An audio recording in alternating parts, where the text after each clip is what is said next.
Many have submitted religious or medical exemptions, but not all of those exemptions are being granted. Fox 12's Drew Marine tells us the difference between two major healthcare systems in the area and also how healthcare workers are reacting. Here in Silverton, close to 100 healthcare workers and their families came out to the Legacy campus to leave shoes and notes behind as a final goodbye because they didn't want to get the vaccine or their exemption wasn't approved. Shoes, water bottles, and emotional notes are all lining the entrance to Legacy's Silverton emergency room, a demonstration from healthcare workers there whose religious exemption was denied or they're choosing not to get the COVID-19 vaccine. We are just laying it down because there's nothing else we can do right now. Our hands are tied. We're still employees, but we're not fired yet, but we're put on admin leave.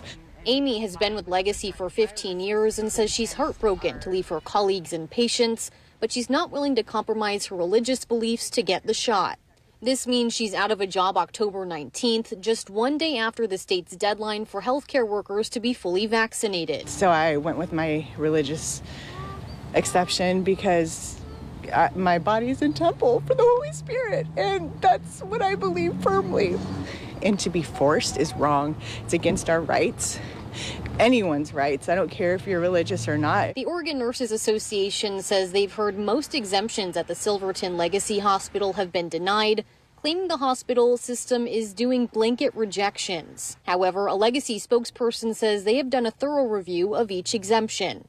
Meanwhile, a Providence employee who's worked there for 6 years says in a meeting Wednesday she was told they're approving almost all exemptions. She wants to remain anonymous for fear of retaliation on the job.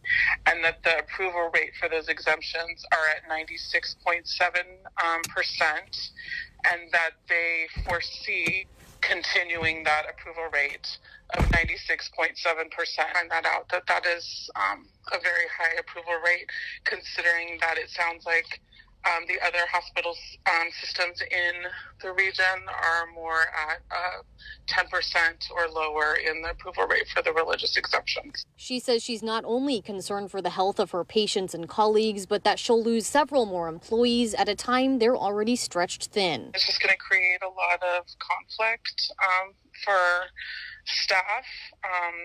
I think that we're seeing